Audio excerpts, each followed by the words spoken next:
So 1983, and it's the story of the setting up of the Seven and the Ragged Tiger World Tour for Duran Duran.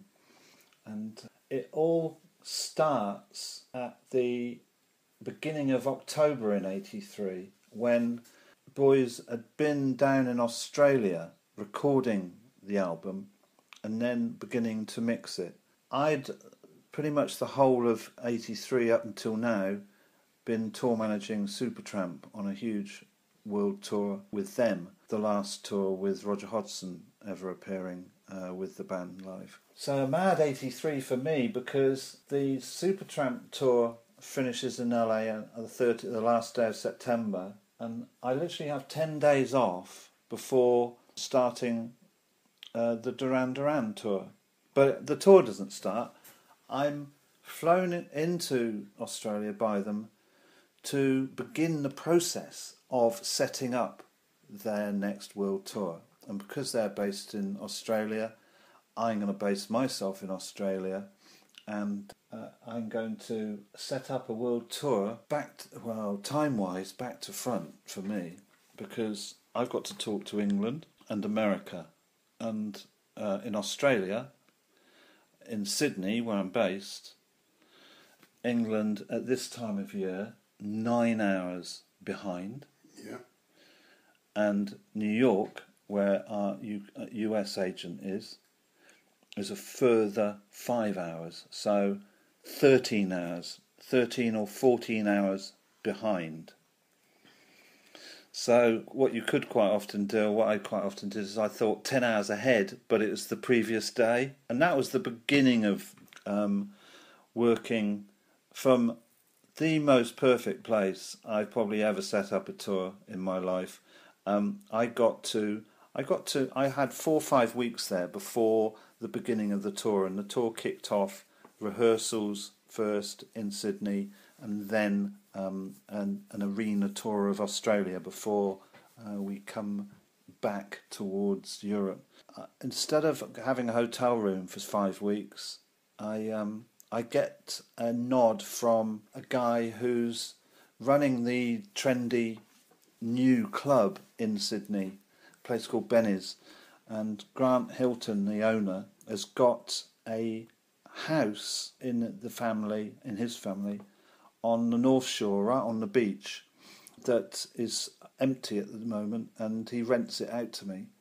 So, well, not just me, it's me, Keith Morris, who's already down there and is now the production manager for this world tour, and a guy called Matthew Jett, who you'll see loads of funny pictures of on the site.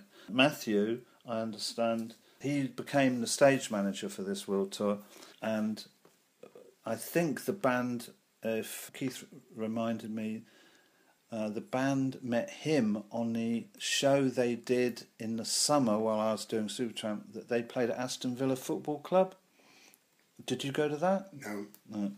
Okay, I didn't either because I was with Supertramp, but I think Matt was involved some way in that and got into the Durrani family, and went out and was looking after them down in Australia, running around doing errands and all sorts while they were recording. So he was like babysitting them, really. So anyway, me, Keith and Matt moved out of hotel rooms into this house on the beach, and there's a picture of it on the Duran Duran 83 page. Just perfect location. And my day normally started at around about midnight, because at midnight, if you go back 9 hours, that's 3 in the afternoon. I could start slightly earlier in the afternoon to catch people in London, but you'd have to stay up later and later to be able to catch people in New York. 13 hours behind, midnight, we're talking 11 o'clock, 10 o'clock in the morning, New York time. So if someone wasn't available till lunchtime in New York, that was 3-4 in the morning for me.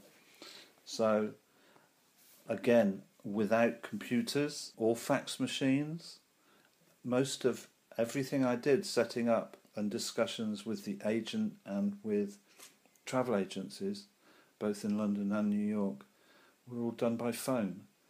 And before I even got to that stage, well, I was always in contact with the agent, because that's how a tour starts.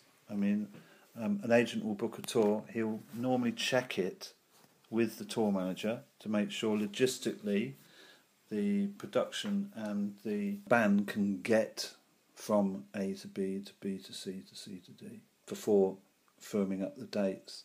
And so you begin setting up a world tour in conjunction with the agent, and then once you've mapped out where you're going to go and you know you can get there, you then start booking different pieces of the puzzle that ends up being the whole engine and machine of touring around the world.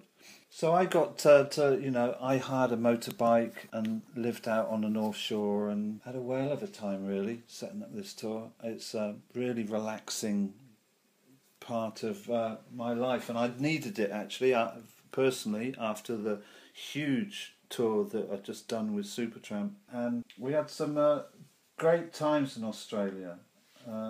Really great times. The band were really in fine fettle. I'll tell you more about rehearsals and the shows in the next segment.